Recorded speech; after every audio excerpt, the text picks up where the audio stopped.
Hello and welcome to another episode of the F1 Hour with my friend and yours, the goatiest of all F1 minds to have ever goated, the one that they call Mr. Peter D. Windsor. How are you doing, good sir? I'm very good, thanks, Cam. Busy weekend, but here we are. Good man, good man. As is customary then, Mr. Windsor, I will ask my first question this way. What was the biggest story to come out of the Brazilian Grand Prix round 21 this weekend past? Well, I'd like to say in some ways, just to give Lando his due, Lando taking another giant leap towards the World Championship. To back Mexico up with what he did in Brazil was outstanding. But inevitably, this race will be remembered for the drive of Max Verstappen from the pit lane. You always sensed that something was going to happen when Max is in the pit lane, and it's a circuit like Brazil particularly. The only thing that didn't come into play was the weather, but still Max delivered, didn't he? He delivered for the crowd, for the team, for himself, for the championship, for Formula One. And it couldn't have happened in a better place, really. I think the Brazilians just embraced that as they would one of their own. And for Max to go into the lead, he had a lead. And there was a moment when you thought, maybe he'll stay out on those mediums. He's got sort of 8 seconds and something could happen. Safety car, he could win this thing. But Red Bull made that call to bring him in and put him on some softs and really let him sprint to the finish. And it was a good call, I think. And as we know, there was no safety car, so it was a good call. And it got him back to P3. And that was a pretty good result, really, from where he was. But was it a good call, Peter? Because you think so? Yeah, I think it was. I mean, I've been a bit critical of Red Bull in various times this year of their call, but that was really 50-50. And there was no telling how his tyres were starting to go off. And the last message Max had with the team before that stop was, I don't really care what you're telling me about George Russell. The tyres are going off big time. I need to sort this out. And so when that happened, I think, there was still enough time to get him on the softs, as we know. The only question mark really was how he would go on the softs, because they hadn't really been very good on the Red Bull all year and all weekend. And but of course, it was a different track then, and it was a different car. It was a lighter car and a very light car, and it was a greener track. It was a less green track. There was more groove, and as long as he kept it away from the debris offline, and so long as he did his usual brilliant tyre management to extend that stint as long as he could, he was going to have a lot of grip to fight back with and put them under pressure. And he did. They both came in, and it was a good race. Mr. Windsor, why didn't Red Bull seek to extend the mediums? Because it's almost like they fell upon fortuitous circumstances with the puncture of Max Verstappen, pitted him and got off the really bad hard compound tyres. Why didn't they do one medium stint followed shortly thereafter by another medium stint? A lot of people in the paddock said that potentially had Max done that strategy, that he would have optimised for his chances of winning the race. I think he ran, I don't get that, because I think the first stint he ran on mediums, he used them very hard. He passed a lot of cars. He was in a lot of traffic. And when they brought him in, he was going off like a second a lap, and there was no way he could stay out for any longer on that first medium stint. And as just described what happened with the second one, the tyres started to go off the cliff very quickly, partly because how hard he was having to drive the car, not in terms of sliding it and doing this and that, just the amount of energy he was putting through the tyres going that quickly. And I think it was the right call. I didn't see that at all. I think they managed that race really well, and it was a very good strategy Red Bull used. Excellent. And just fortuitous, as you say, that they started him on the hard, so they got rid of that straight away, and then he could have those 2 mediums. And he maximised everything he could on those 2 stints, but I don't think he could have got any more out of them. I think it was done correctly.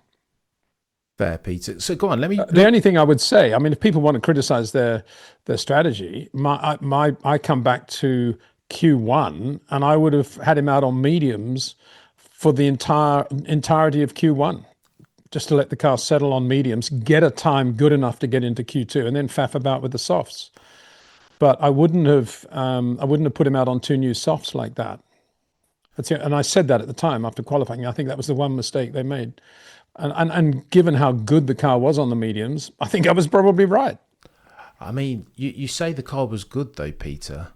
I mean, in the end, in the race, but it took, again, that car, we know that RB21 is mercurial and needs some setting up. And it's not the first time Red Bull have gone headfirst into a sprint race weekend, not knowing how to set up a car in Interlagos, mention no names, 2022, and Spa-Francorchamps that same year. Why do Red Bull drop the ball and then the next day rock up at the race, brake part firme, and all of a sudden have a car that can win races and potentially championships, Peter? Well, I think it's misleading, if I can say that, to talk about setup. It's not setup. It's getting the tyres to work in the correct window. That's okay. There are things you can do to adjust that.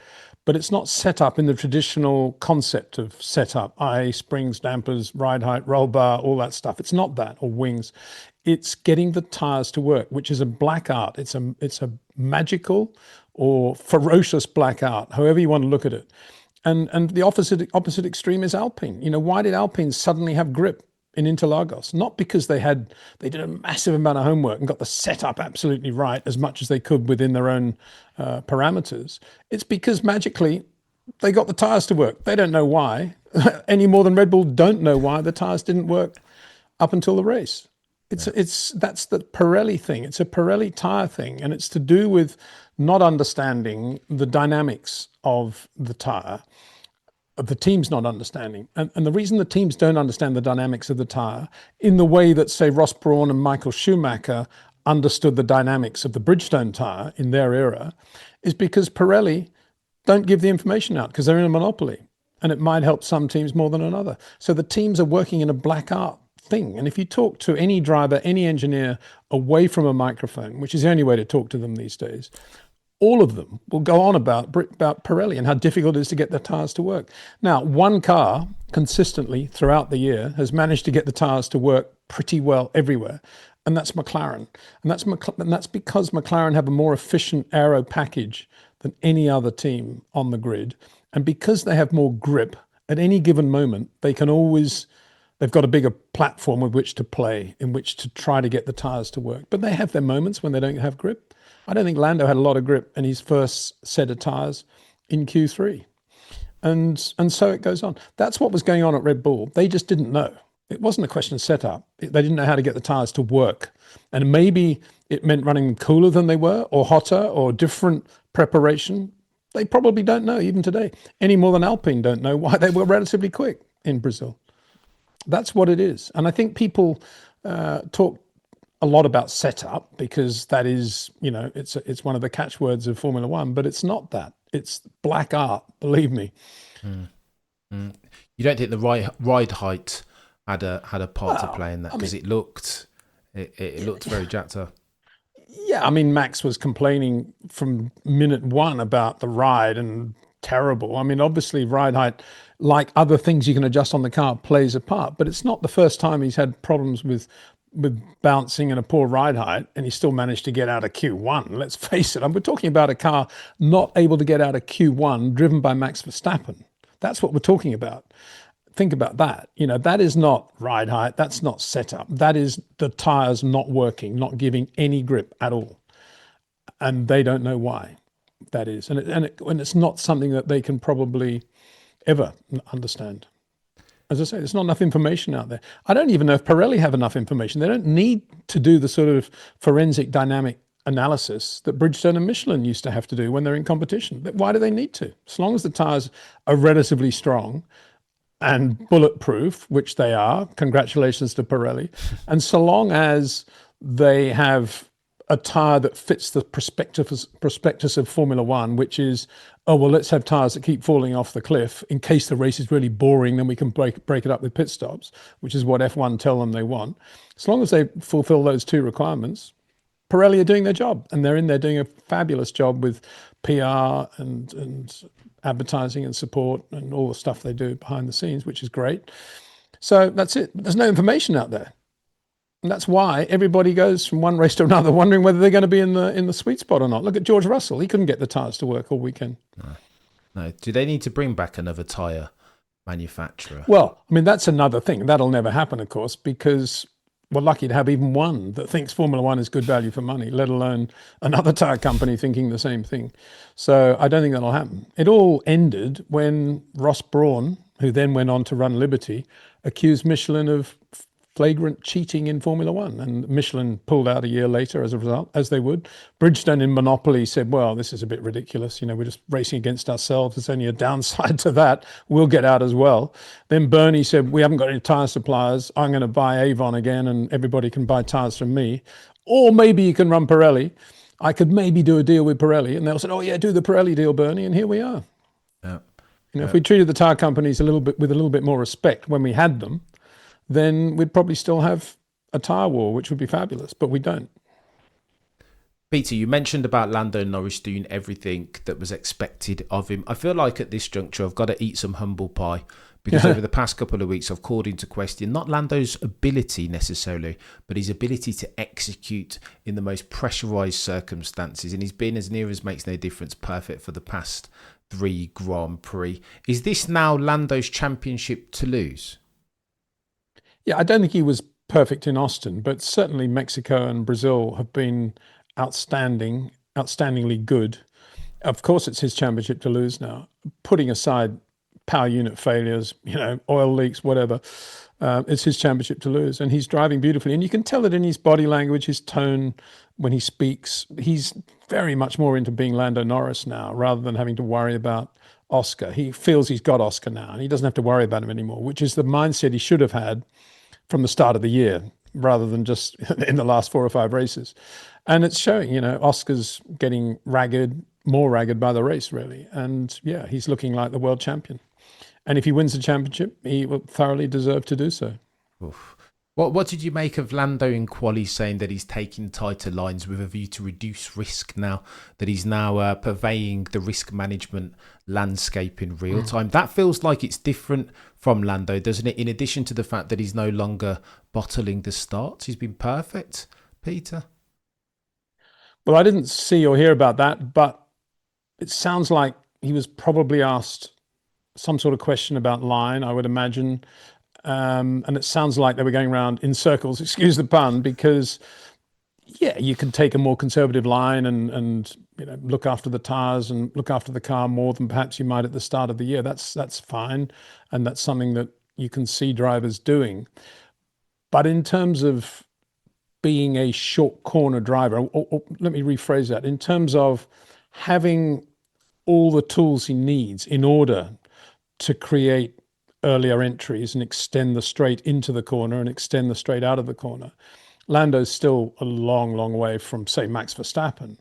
And so line is not that significant. You can just say, well, let's save the car here. But as I've said before, Max Verstappen could drive round into Lagos on Lando Norris lines or even Carlos Sainz lines and probably lap within 1 or 2 tenths of his best using short corners, 1 or 2 tenths.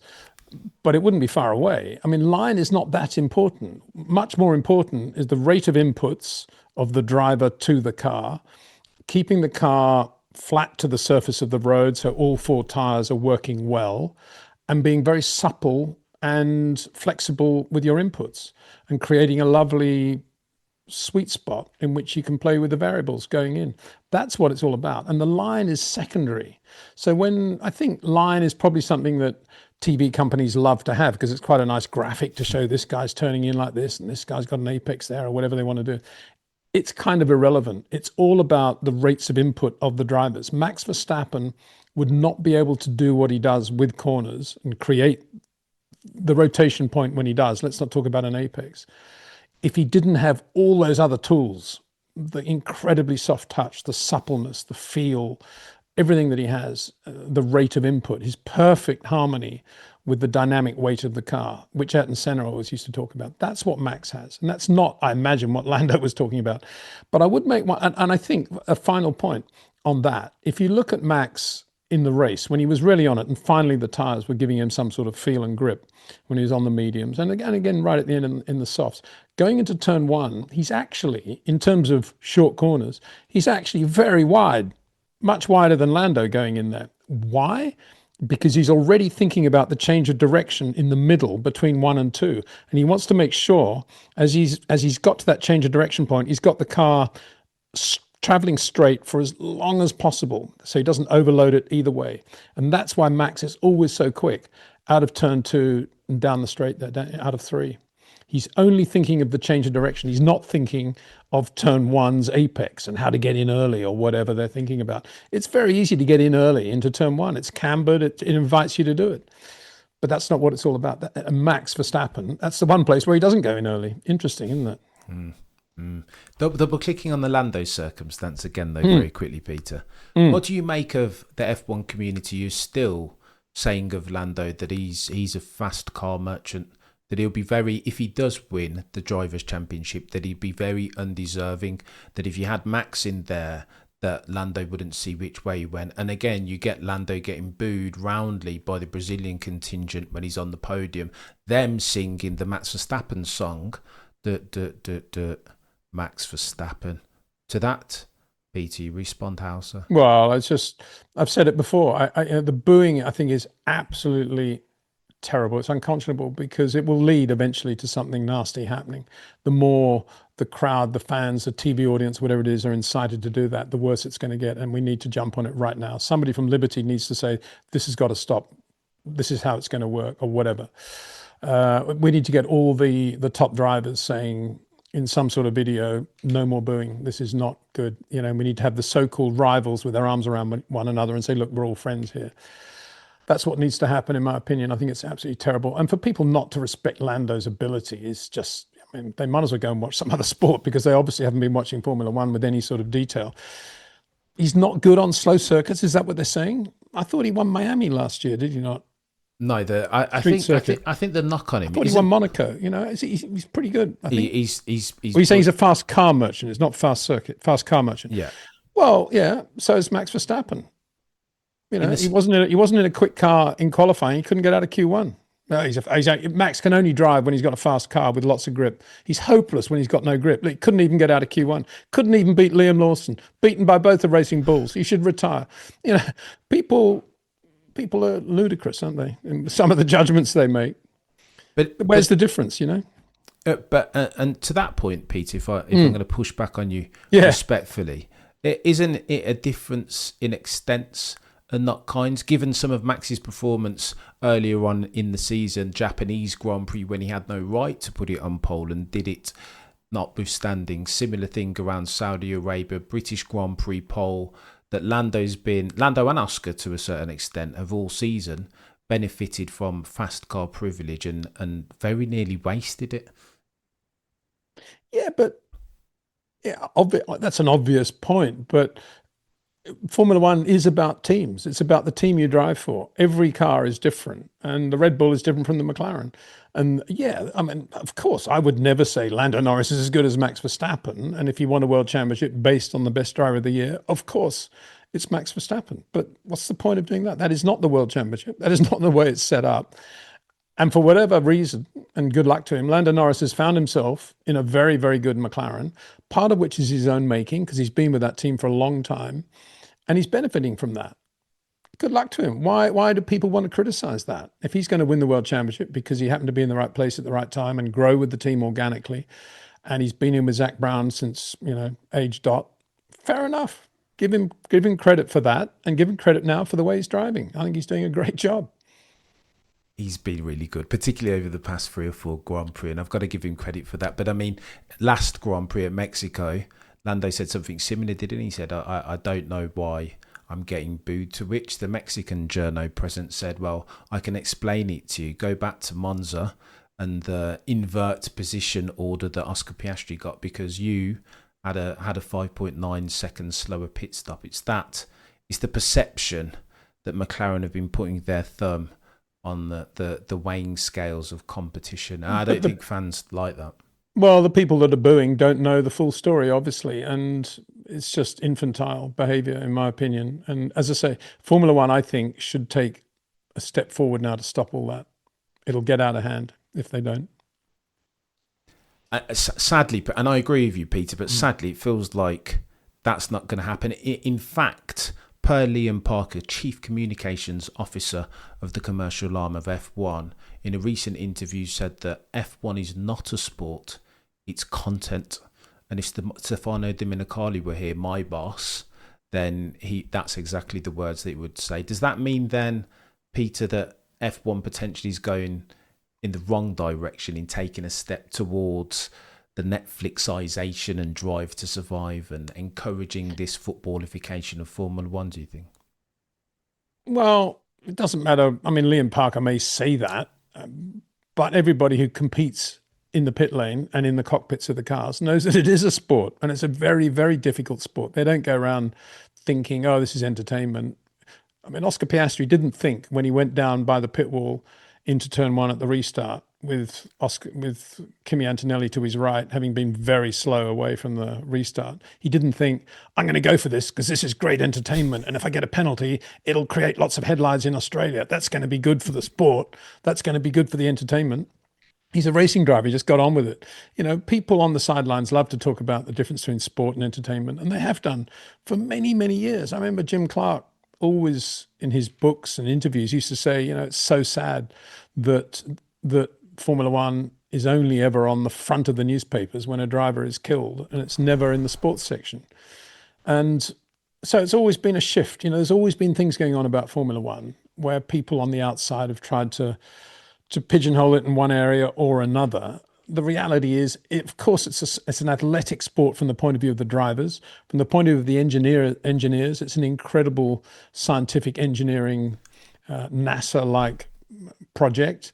From the point of view of the marketing people, it's the biggest commercial thing on the planet Earth. From the point of view of the commercial rights holders, it's entertainment, and they want it out there on the big screens. And so everybody has their own viewpoint. I don't think that's surprising, and I think that's completely logical. What I do maintain is that we should stop this booing business, because eventually there will be some incident and maybe somebody will get hurt. And then all of a sudden there'll be a massive overkill panic about we've got now to put the spectators another 300 miles away from the track so that nobody can throw anything, and we're going to have to put barbed wire fences around everything. And it'll get worse. They need to get on top of it before something happens, in my opinion. Very well said. Very well said, Peter. Go on then, let's double click on Max Verstappen's performance, because we talked about it earlier on. Cover your ears, Max Verstappen naysayers, because D1 level Max glazing incoming. I didn't think that he had a chance at the start of the Grand Prix, Peter. Even starting from the pits, P20. I know that Max has that in his locker. P17 to P1 last year, and then you've got 2016 Interlagos. Max is a brilliant, brilliant driver. Was that, though, his best drive at Interlagos that you've seen career to date? Well, he says, I mean, hard to beat last year, wasn't it? And others as well. Yeah. But you say from the pit lane, as soon as I heard he's starting from the pit lane, I thought, yes, we could have something today. If he was starting P16, I would have been nothing like as confident or as excited, because starting P16, as we saw, the sort of Lewis Hamilton area, is the place where you're always going to get involved in some sort of first corner shunt in Brazil. So in the pit lane is a great place to be, unless you're going to be on the front 2 or 3 rows, maybe the front 2 rows. Better to be in the pit lane, away from it all. Keep the car undamaged and have a nice clean start. As it happened, there was so much debris that he got a puncture anyway.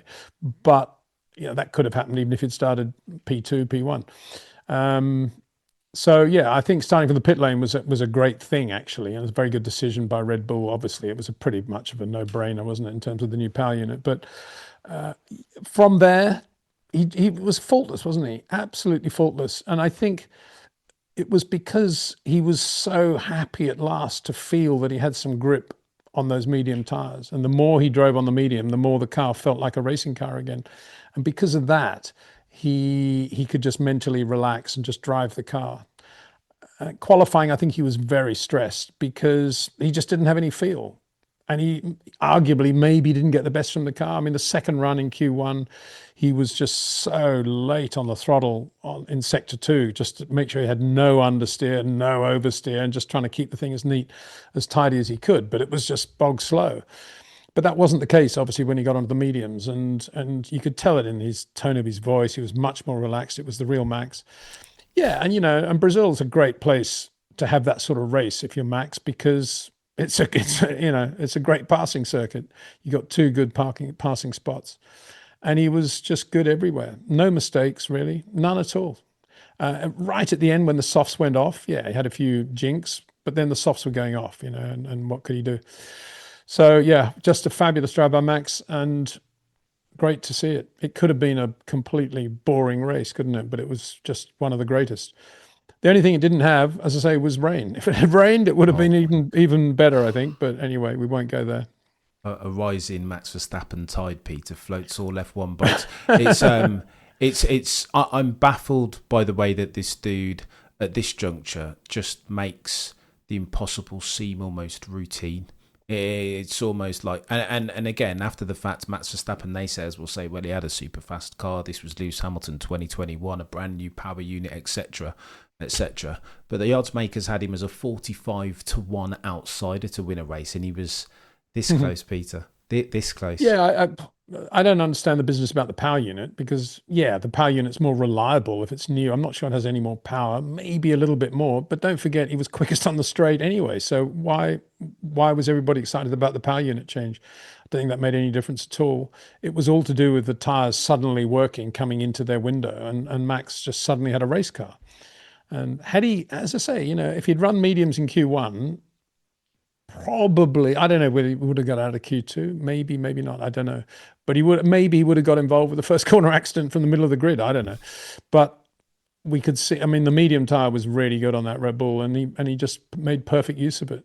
His overtakes were excellent, and around the outside of George didn't make it that easy, did he? But just fabulous grip going in there. You see how wide he was going in there as well. That was another clay. You know what? Don't worry, George. This is where I turn in anyway, mate. Brilliant. Are we ready to have the greatness, the GOAT conversation, Peter, around Max? Where I know you don't like to do this comparative across eras, but is Max in the conversation to be one of, if not the greatest F1 peddler of all time now, do you think? Well, I haven't changed my mind about Max. I think he's certainly one of the greatest of all time. And right now, for sure, he's the greatest of this era. But again, as I say, it's very difficult to compare Tazio Nuvolari with Fangio, with Alberto Ascari, with Niki Lauda, with Mario Andretti, whoever you want to compare them with, because all the tools that Max has got and the environment in which he's racing are so different from those of Alberto Ascari that we just don't know how Alberto Ascari would have adapted to the electronic steering wheel and all the driver aids that we have and the way the cars are now, or indeed how Max would have worked in in an old Alfa Romeo with no brakes and gearbox falling apart and no seat belts and open to the elements. He probably would be great, just as Ascari would be great in a Red Bull. I don't know, but who would? We can only talk about it in a pub over a pint, can't we? Because that is not real. It's not real. It's just fun chat. All you can say is right now, nobody better on the planet Earth. There's nobody better than Max, that's for sure, in terms of getting the best from a Formula One car, or indeed any racing car. The only guy to win a race in a Ferrari this year is Max Verstappen.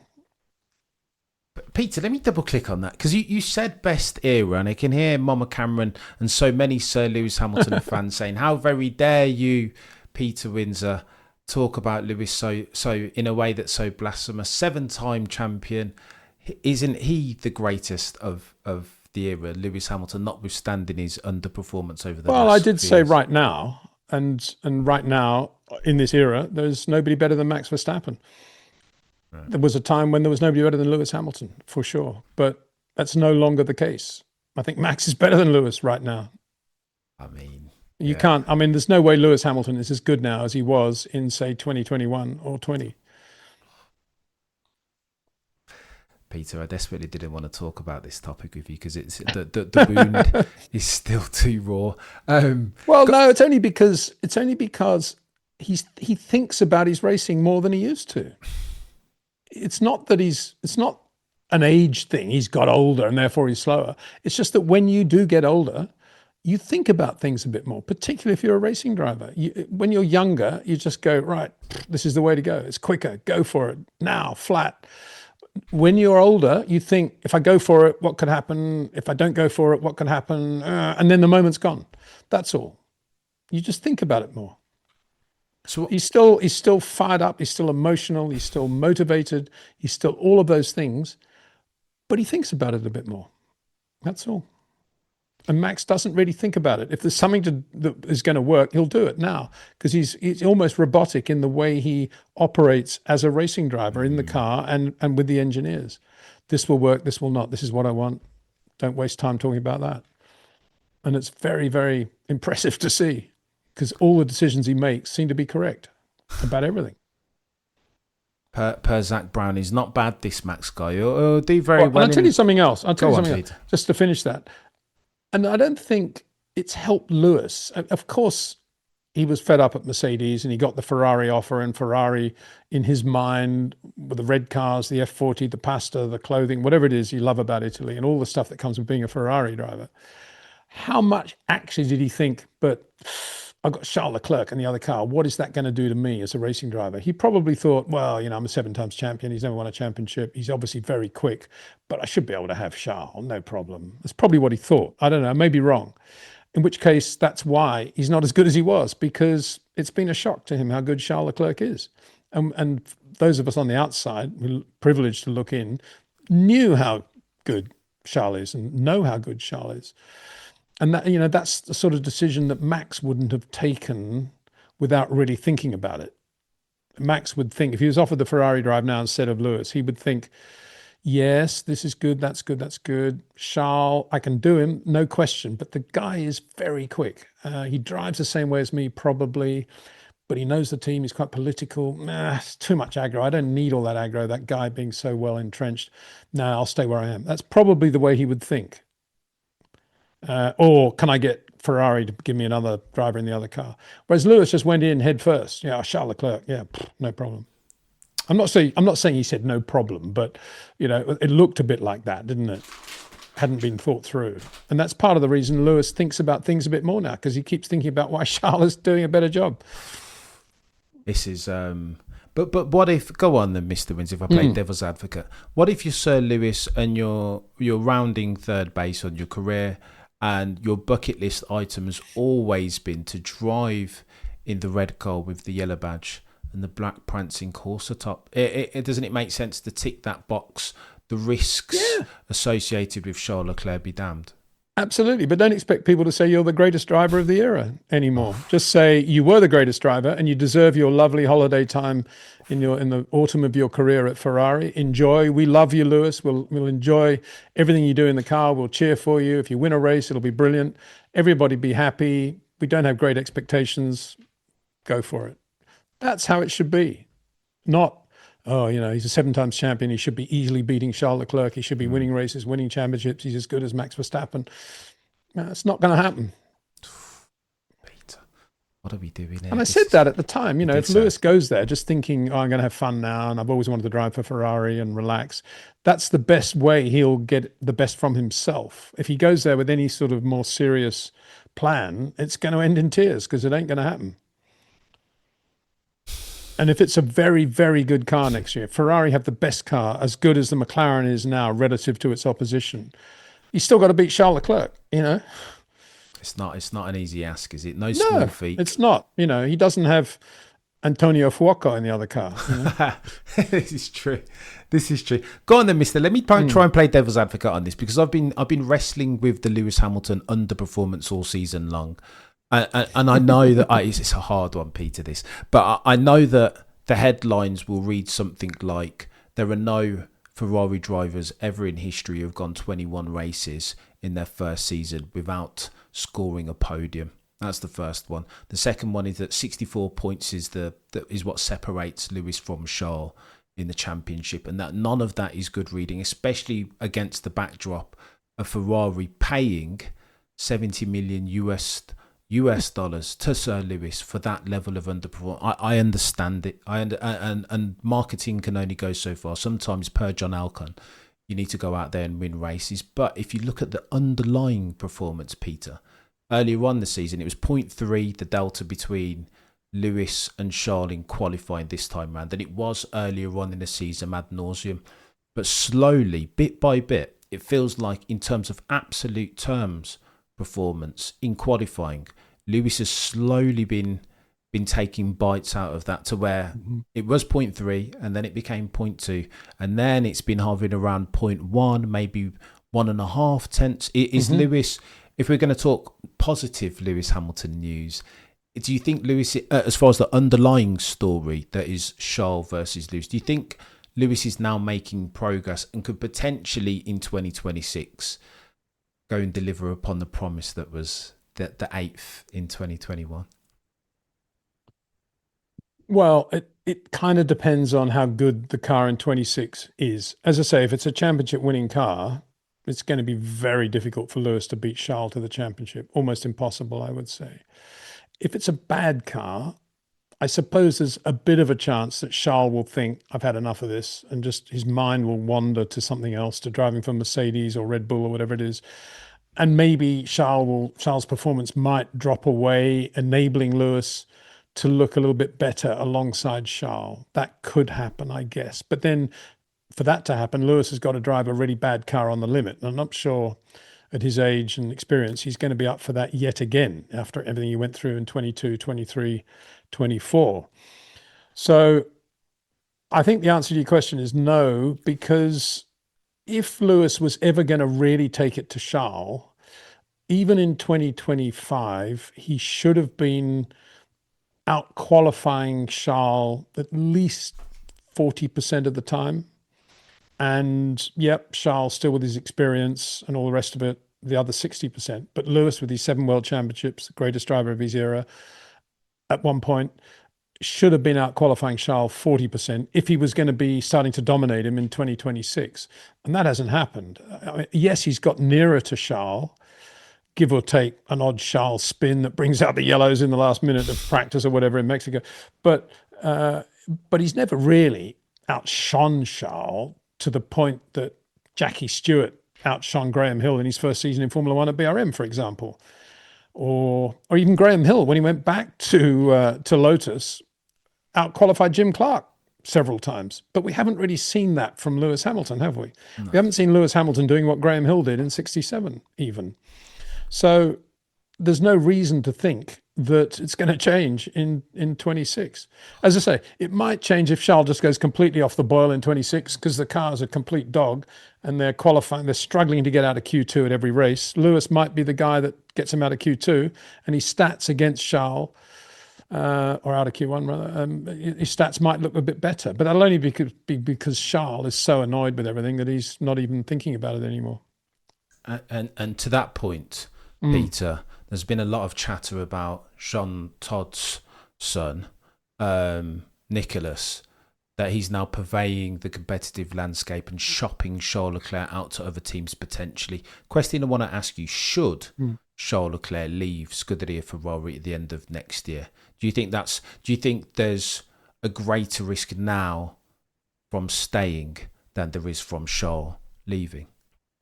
Well, the first thing is, I'm sure Nicholas Todd's always been out there talking to everybody on Charles' behalf, just seeing what's available, what isn't. So if he isn't, he wouldn't be managing him.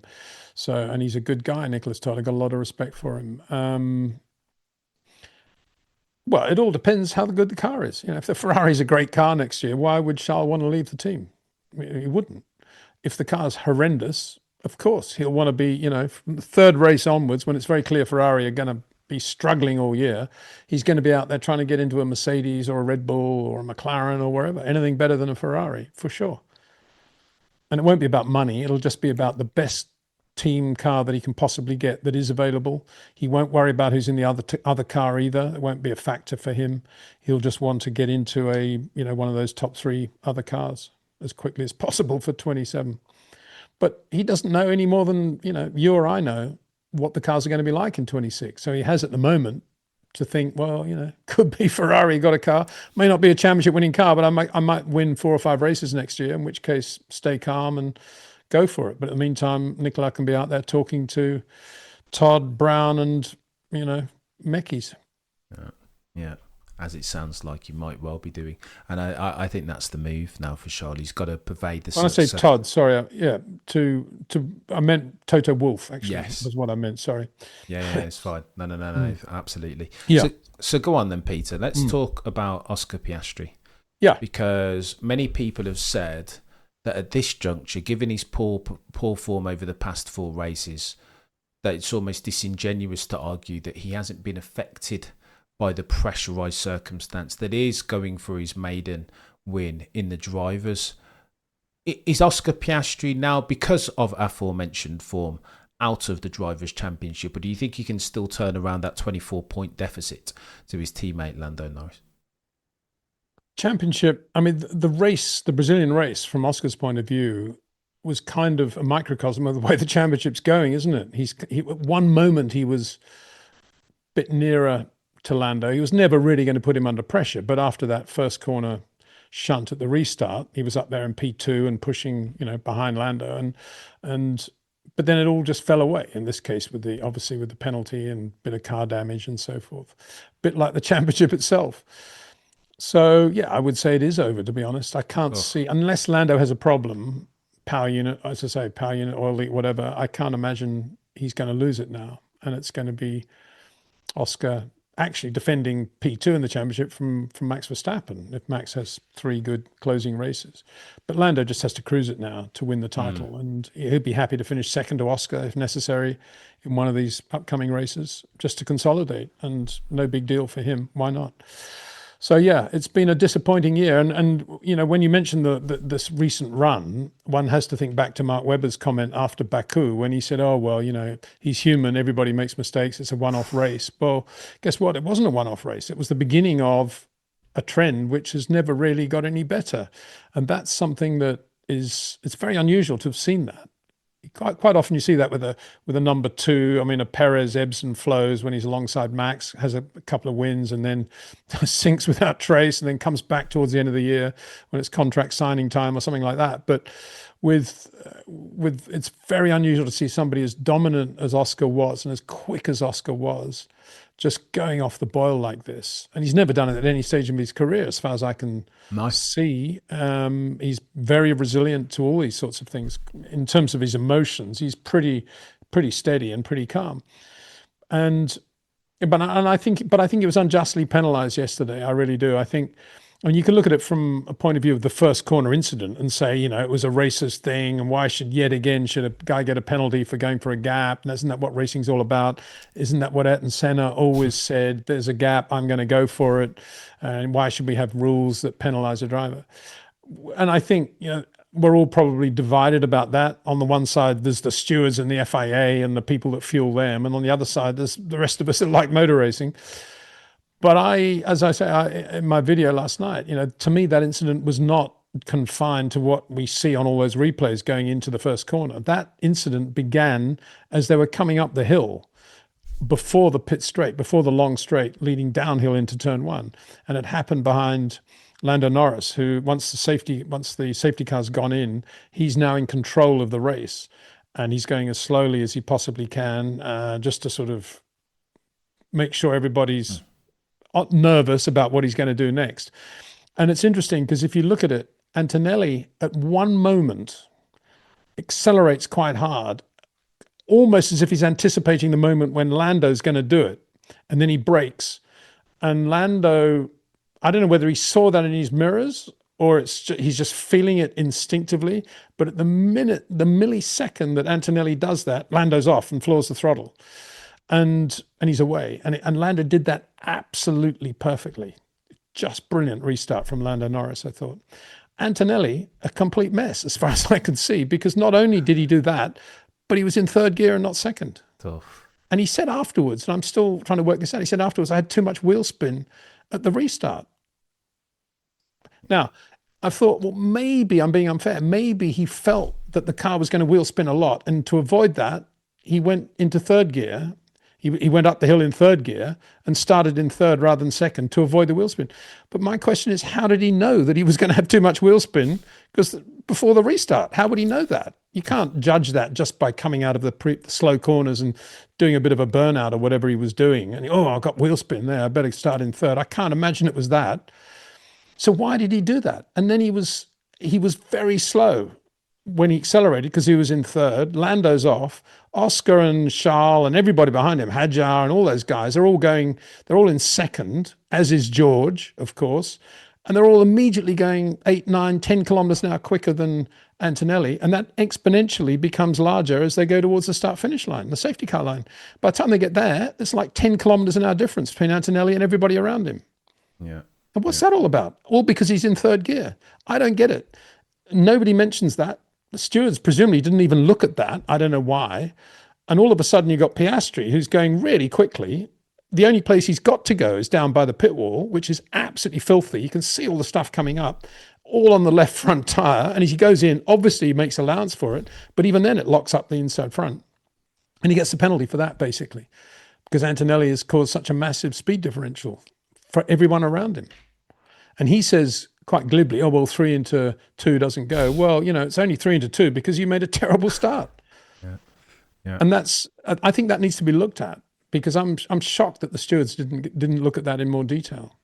I think the stewards, as per usual, got confused with a couple of different things. In the first instance, trying to follow the rules and regs to the letter of the law, and I think they're always subject to interpretation.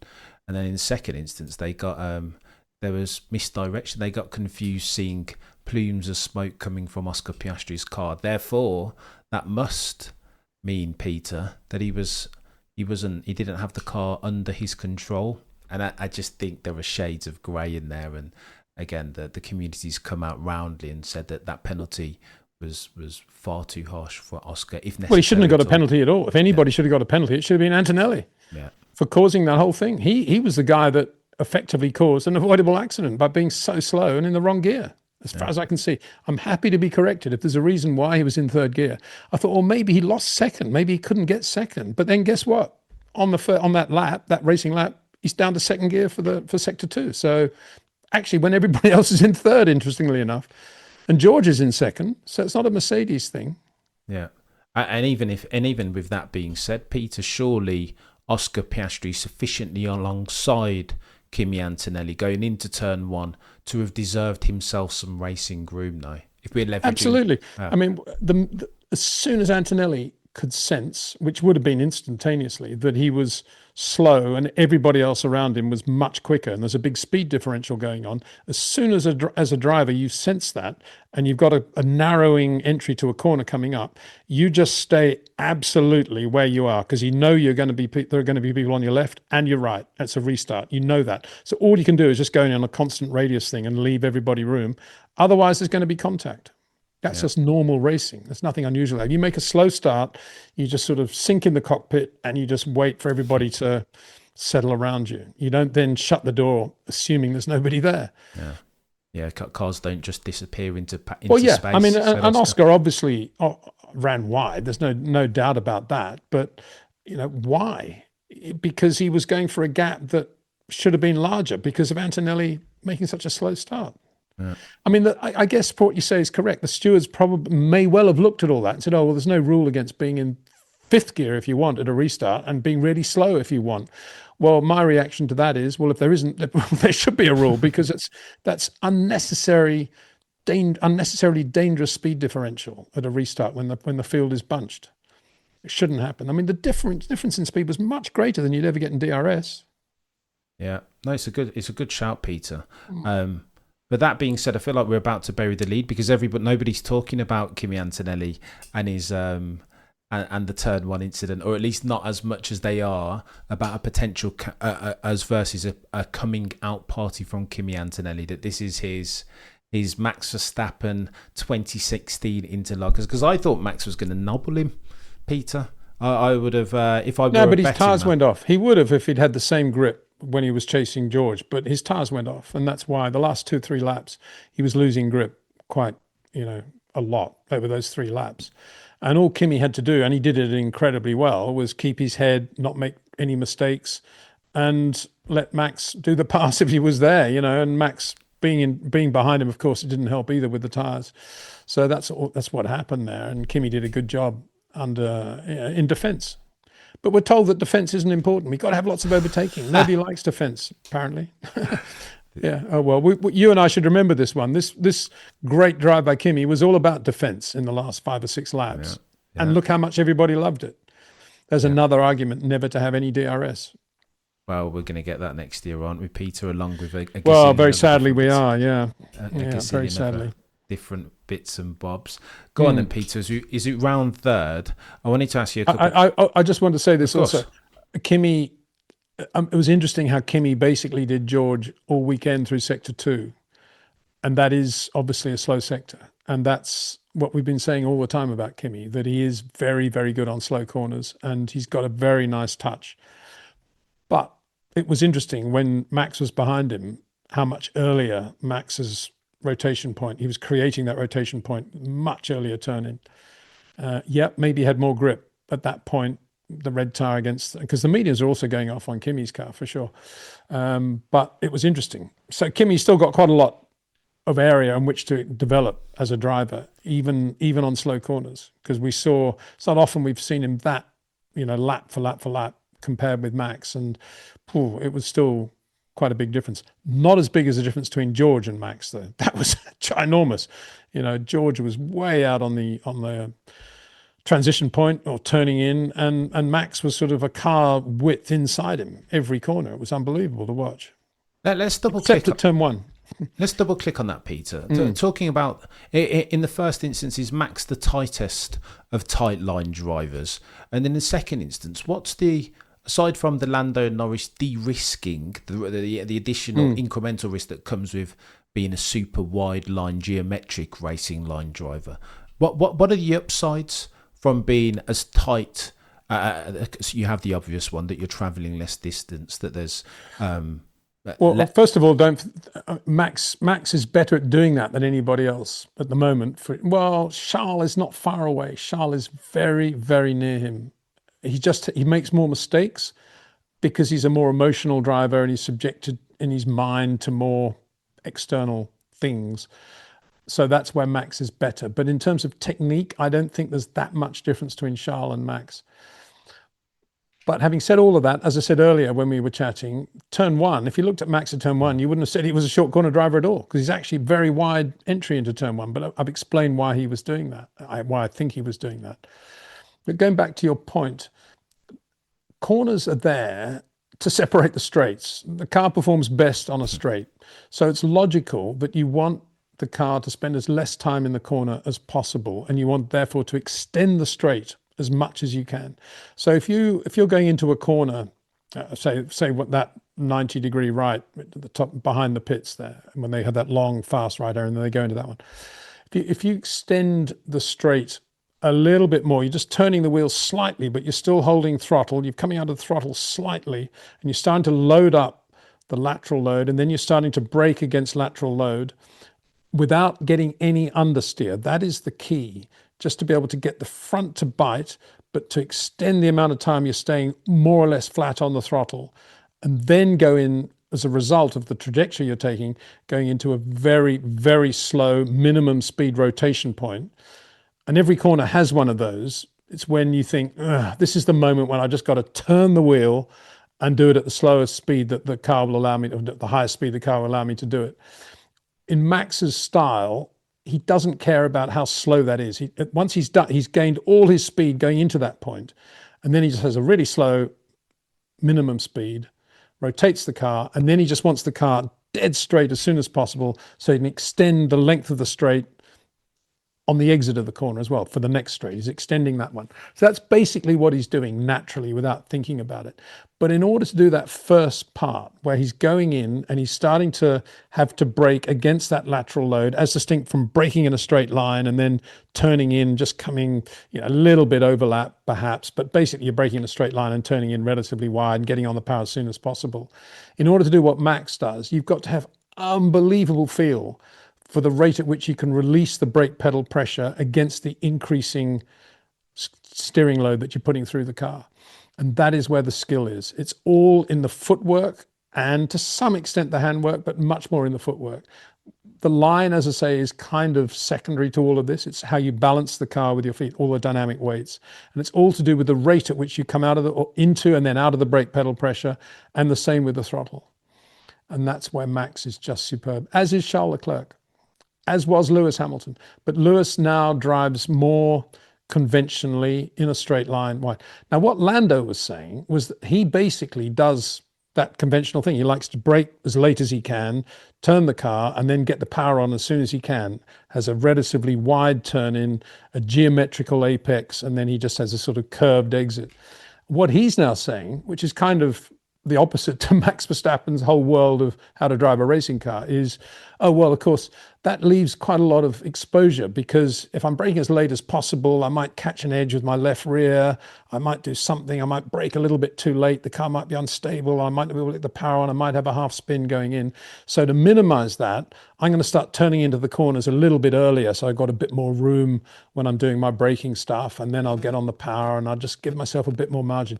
I'm not saying he doesn't drive to the limit of the track. All I'm saying is he's going in a little bit earlier. In Lando's mind, he's giving himself more margin in which to operate. In reality, he's just playing around with lines in a way that Max would think, what's that all about? It's all, Max does it all with his feet, not with lines. That's where I think a lot of people don't understand what he's doing. And he naturally has this, what Lando is perceiving to be a bit more margin for error, because that's the way he always drives. You very rarely see Max in a straight line, braking late and then catching a left rear as he's turning in. It never happens, because he's never that near the curb on the outside anyway. He's always going in early. And he just does it naturally because it's the fastest way to drive, not because he wants the margin for error. Whereas Lando's doing it because he wants the margin for error, and he's probably going a bit slower than he would if he was driving in his own natural way. So, yeah, I think Lando's universe is kind of completely opposite to Max Verstappen's when it comes to driving a racing car. Now, I'm not saying that Lando's wrong. I'm just saying it's not as good. That's all I'm saying. And there are many drivers who've won world championships driving the way that Lando Norris drives. And good luck to them. I mean, Carlos Sainz drives in a very similar way to Lando Norris. And, he's won a lot of Grand Prix as well. Not a world championship, but he deserves to at some point, I think. Yeah. So that's what's going on there. And I think with Oscar Piastri, I think he was a little bit more of the Max ilk, but I think it's all kind of been drained out of him by all the amount of telemetry he's had to look at to do with Lando, the way McLaren work. And now he's a sort of clone version of Lando, but not with Lando's finesse. He doesn't have the same input, finesse or coordination of Lando at the moment anyway, driving the way he is driving, relatively straight line entries and wide entries. He's not as supple and as soft on his inputs as Lando. I wanted to ask you about Does that Lando. make sense? Yeah, 100%, Peter. It's a really good explanation. I wanted to ask you very quickly about Lando and his renewed focus on the processes, ignoring almost completely the outcomes. I mean, there's a story about him removing the lap time delta during his qualifying because he just feels like that's noise, an unnecessary distraction. Good. It feels like Lando's evolving and progressing, that he's moving in the right direction now.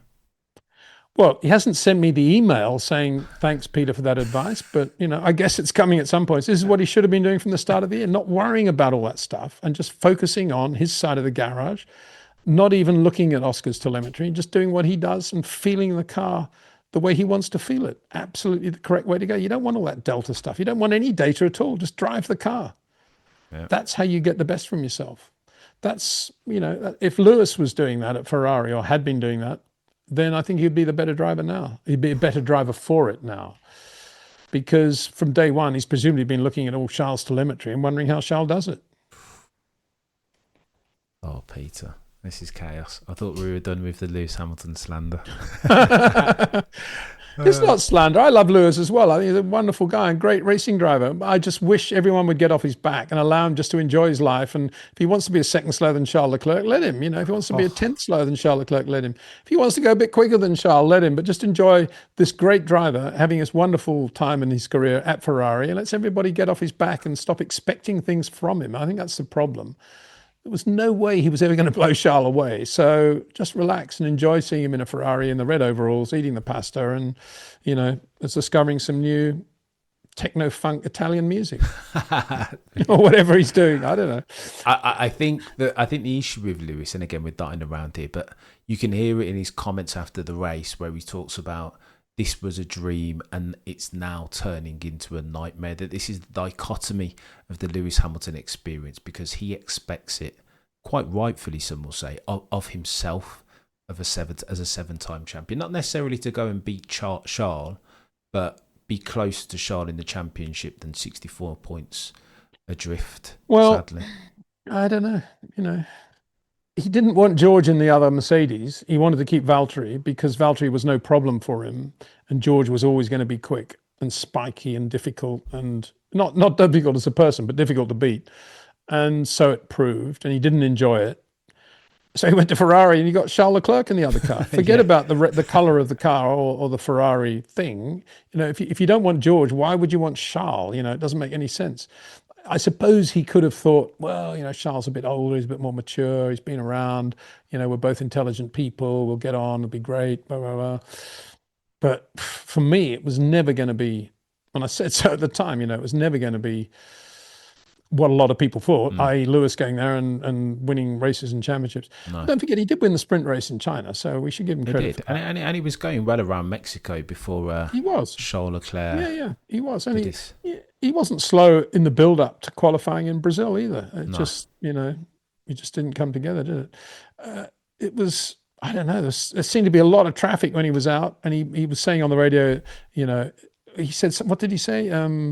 It's always the same or something, or it's happened again or something like that. Charles Leclerc's binned it in front of me and brought out the yellow flags. That's my well, that was Mexico, yeah. But in Brazil, there was something he said.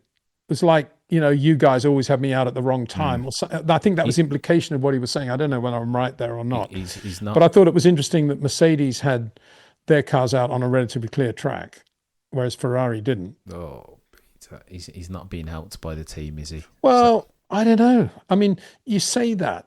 But then Lewis has been around long enough and he's got so much road dust and so much experience. Why isn't he getting hold of all of that on his side of the garage and just telling him what to do? Now, if he wants to go out, go out. If he wants to run mediums and they wanted to run hards, run the mediums. What's the point of having Lewis Hamilton if you don't give him at least a certain amount of rope on which to be Lewis Hamilton? Yeah. He's trying, Peter, and sadly failing. As we round third proper this time, Peter, let me ask you one final question about Oscar Piastri. There's a lot of talk, and again, the booing that we spoke of earlier is they do it under the aegis of perceived favouritism. If you were Oscar Piastri's team manager and he loses the championship in 2025, do you think he's got he would be being of rational mind to engineer himself a move away from a McLaren that, in his own mind at the very least, only acts in Lando Norris's best interest? I don't know. That's a question that's tied up with so many convoluted things that have happened. McLaren had a great race team with Daniel Ricciardo and Lando Norris, and they broke it up because Oscar was quicker and a better bet for the future, even though they had Lando, who was their boy and been with them from, since he was in the crib. And so they did all that, and they got him out of his Alpine deal and put him in the car. And now it's going Lando's way, Oscar having won races. Is this because McLaren are favouring Lando, which they kind of expected from day one anyway, but then they stopped expecting it when Oscar was so quick, and now he's not quick. Everybody's confused, and it's all because they broke up a really good partnership, which was Lando Norris, Daniel Ricciardo, which was Charles Leclerc, Carlos Sainz. You break something up like that, and it will always be a mess, as it is. And now I imagine Oscar and his people don't really know. Is it me? Is it the team? Are they doing something? Are they not? Why am I making mistakes? Why am I crashing more than Lando? So many things can come into it now. And one thing leads to another. And it all helps Lando with his momentum. So all I would say is it's proof yet again that there's nothing to beat a well-balanced team. There's nothing to beat Max Verstappen, Sergio Perez. There's nothing to beat Charles Leclerc, Carlos Sainz. And there's nothing to beat Lando Norris, Daniel Ricciardo. And the minute you mix it all up and you put George Russell with Lewis Hamilton, it's always a mess. And nobody ever learns from that. Everybody's always out for blood, always saying, oh, the second guy's too slow. You've got to get a much quicker driver in the other car. You know, you've got Max Verstappen. Why do you need a quicker driver? You've got Lando Norris. Why do you need Oscar Piastri? They went to all that trouble to get him out of the Alpine contract when Alpine had actually announced him as the race driver for 2024. He was the race driver for 2024. They got all that trouble to get him out, went to the courts, the whole thing. And now look, it's a mess. You know, why do that if you think he's going to be hurt by Lando Norris being the number one driver, which presumably is what a lot of Oscar Piastri people are saying now. And as I make my point, if he'd just stayed with the flow of the river and he'd done that 1 year at Alpine, he'd probably be in a Mercedes or a Ferrari now because he's that good. But as it is now at McLaren, where it was always going to be difficult for him to beat Lando Norris and all the momentum behind Lando because he'd been with the team for so long, it's a bit of a question mark now. If you're Toto Wolff now and you need to find another driver very quickly, and you know, would you push massively hard to try and get Oscar Piastri? I don't know. I don't know what people think about Oscar now in Formula One. People change very quickly, don't they? And that's a very bad thing that they do. But what is the perceived feeling about Oscar now? How quick is he? Is he the next, you know, Michael Schumacher? Is he the next Jack Brabham? Is he the next Alan Jones? I mean, if you have this conversation now, it's a very different entity from if we had the conversation in the first half of the season, right? Obviously, but that's why you and I are doing this, because we're trying to see through all the fog and the smoke and to see reality as distinct from what everybody talks about in very short-term perception. And I think what I guess I'm saying, and I'm just listening to myself talking, is that it's probably damaged Oscar's self-belief at the moment. And I think that's a very, very bad thing to happen for a racing driver. And, you know, that should not have happened. And I don't believe if he'd done that one horrendous year at Alpine, which it would have been, obviously, and then gone somewhere really good, because he would have had an opportunity to show his talent for sure, and then gone to, say, a Mercedes or a Ferrari, I think it might be different. I think the problem in always said going to McLaren was always going to be relatively difficult for him because of the lineage that Lando Norris has there with Zach Brown and the team, and the understanding and the fact that is, you know, that car, partly Lando should get credit for how good that car is. It's not as if he just sat on the sidelines with no input over the last 4 or 5 years. So, you know, was it worth it is what I'm saying, bearing in mind he is that good, Oscar, but he's not able to show it at the moment. Yeah. He looks like Jochen Mass alongside James Hunt, doesn't he, at the moment? I think it would have been worth. I think the juice would have been worth the squeeze had Oscar won the Drivers' Championship. But now he's 24 points behind. It's like, well, maybe Mr. was I thought you were going to say, I think the juice would have been worth the squeeze if at the end of 24, Lando Norris had said, I can't handle this anymore. I'm out of McLaren. Oscar can have the team. Then it would have been worth it. You know, then it would be worth it. But yeah, obviously, when Oscar's winning, it's great. And when he's not winning, it's a problem. And that's an obvious point. But you have to look at the whole history of the thing and how and where it's gone wrong. You know, it really started, I guess, with that false start in Baku. Yeah. Because he qualified quite well there. But you know, what was that all about? He's a bit, he can be a bit peaky, Oscar, as far as his form. Some McLaren fans say, like he's very resilient, of course, but when he gets into a bit of a rut as far as his performance, if past his prologue, he struggles sometimes to drag himself out of there, and especially given the circumstances, Peter. I am being drowned by Lando Norris adverts, whether it's Air Wallix, whether it's Hilton, whether it's Ralph Lauren, Monster. He's almost the representative of McLaren in all these adverts. I never see Oscar Piastri there.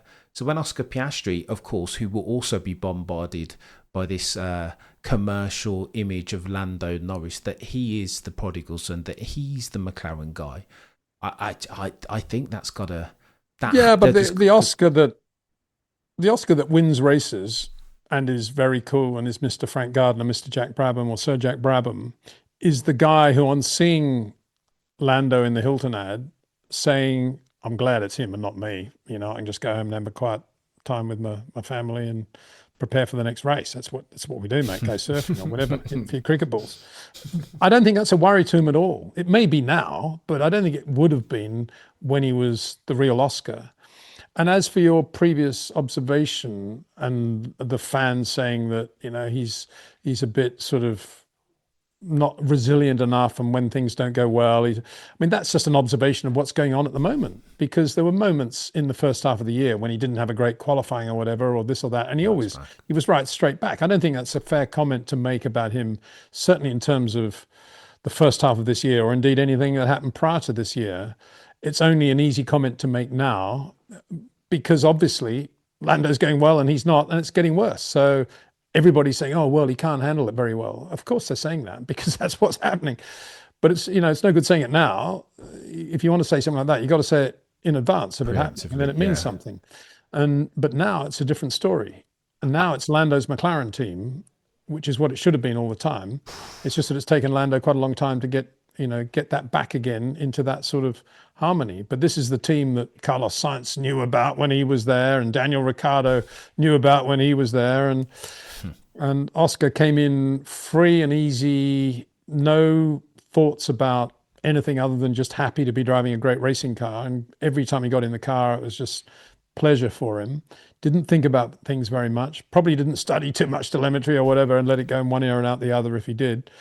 And just having fun and driving beautifully. But obviously now it's started to change. And I think you can see a quantum shift in his style of driving as well. As I've always said, you know, these first 2/3 of his first year at McLaren, he was definitely turning in earlier than he does now, which is always an external sign of how well your rates of input are synchronizing with those of the dynamic forces around the car. And he was doing that, and he was looking really good. And then all of a sudden, towards the end of last year, and certainly going into this year, he became much more of a Lando Norris-like driver, and he wasn't being natural with the way he runs the car, drives the car. And there was a lot of cross-referencing, I guess, of telemetry. Well, Lando's braking here, you're doing that. All that goes on. That's how the engineers operate. That's their main bread and butter, isn't it? And I don't think Oscar's responded very well to that, because he's a very natural driver that needs not to be worried about all that stuff. That's my take on it. And I just wish he'd stayed at Alpine for that year and got himself into a Merc or a Ferrari or some other team. And grown organically with the team, rather than go to this whole sort of vortex of Lando Norris, McLaren. As per usual, Peter, I don't think you're a million miles away there. Just to the resilience chat, I was one of those who, looking at Oscar in the first, let's say 2/3 of the season, thought that Oscar Piastri was more resilient than Lando. And my friend Mahad of McLaren Fan TV corrected me, and he said, "No, don't be deceived by Oscar's countenance. That because he's so stoic, that you should put some more respect on Lando's name, that he is very steely and he does have that resilience, more so than even Oscar." And that, Peter, I'll hold up my hands and say that's a massive surprise to me. I didn't think that was, I thought that was a million miles away from the truth, that Oscar Piastri was much more resilient than Lando. And apparently it's closer than I gave Lando credit for. Yeah, I mean, for me, Lando's always had that steeliness. And it was... when he was in Formula 3, that was the first time I started watching him, and he was going very well in Euro F3. I got to meet him a few times, and I remember having a very brief dinner with him in Barcelona when he was in F2, GP2, F2, whatever it was then. And I remember thinking, this guy he's right on it. I'm talking to him, but it's almost as if he's in another world of comprehension, and I'm just, whatever I was, some sort of journalist asking me a few questions. And his mind was razor sharp focused on something well above my cerebral zone. And it's the sort of thing, I was trying to think of the right driver to compare him with from my experience. It's certainly not James Hunt, because James was much more articulate and able to run at a different number of levels at any given moment. And he could talk to a 5-year-old child as easily as he could talk to a race engineer or a team manager. And that was James Hunt. There's a steeliness, it's the right word, definitely. There was a steeliness about him that to some extent reminded me of Jody Scheckter. Oof. That you never really knew what Jody was thinking or doing, but very, very quick when he got in a racing car. And it was a little bit of that, but there was a charisma as well of a sort of, and don't misquote me here, but the sort of feeling I used to get watching Ayrton Senna when he was in Formula 3 as well, and how Ayrton would be, how he'd walk around the paddock, the things he'd look at, and the way I imagined his brain was working. I kind of got that feeling from Lando as well at that point of his career. And I just thought, well, whenever I try to talk to Lando, I always get quite nervous, because I think he's a total megastar. And I've always felt that about him, always felt that he's got this charisma to him. And yeah, he's got these nice traits where he's a bit human and he's a bit self-deprecating, which is charming in its way. And no surprise now that that's coming out. All that stuff, that steeliness stuff is coming out now, because he can sniff the World Championship. He can sniff everything, and he's doing everything like a racing driver should. He's got that steeliness. He's always had that. But I think he's just got a few more character things around him that sometimes disguise it, maybe in the way that, disguised it for you. More whereas for me, Peter. Oscar, I think is much more, I'm not going to say simple because it's the wrong word, it's much more straightforward. I think he's just a cool, laconic Australian guy that comes from that world of sport and doing as well as you can, but being able to shrug off big things quite easily. Yeah. But not because they don't matter, but because he's an athlete and he knows that he's just got to get on with it. Steve Waugh type, Ricky Ponting type approach. Stoic. More for me, Peter. Yeah. I didn't see. I'd leveraged all of that Lando Norris stuff, the British Vogue, the self-deprecating manner, compared that unfavourably to the likes of Senna and Schumacher and Seb and Lewis before him, who didn't have that, and figured, well, Lando doesn't look and feel like a champion, so therefore maybe he isn't one. But again, more for me, Peter. Everybody's different. Everybody's different. Lando's background is very different from Michael's, very different from Lewis's. You can't really compare.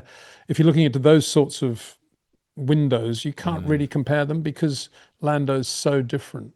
Yeah. Lando's background's so different, just as Lewis's is so different. So you've got to take all that into account if you want to start doing that. All I've ever said from Lando's point of view is, he's a good-looking boy, he's a star, Sky TV love him. And I was saying this around, I don't know what it was, April, May, I think, when we started talking about it. The best thing he can do now, if he wants to win the championship and beat Oscar Piastri, is just focus on his side of the garage. Forget about looking at too much telemetry from the other side of the garage, and get off social media and just be Lando Norris racing driver, the guy I've just described in Formula 2. Be that guy. Try to recapture that guy, or be that guy. Just get rid of all the crud. And I think he's doing a pretty good job of doing that now ever since the August break. He's done a pretty good job of that. Apparently so. Noted and taken heed. Apparently, Peter is. He's been. I'm sure good. I wasn't the only person saying that. So he's not been bad. And on that bombshell, Mr. Windsor, you've been an absolute legend as per usual.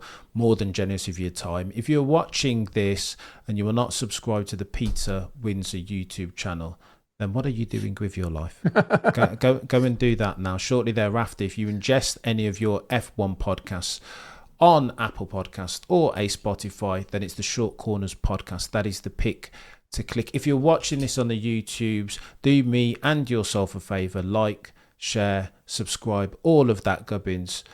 Mr. Windsor, you're a legend as per usual. I'm privileged to bear witness, sir. It's an honour as per usual. Between now and next time, ladies and gentlemen of the F1 jury, the prosecution rests. No further questions, Your Honour.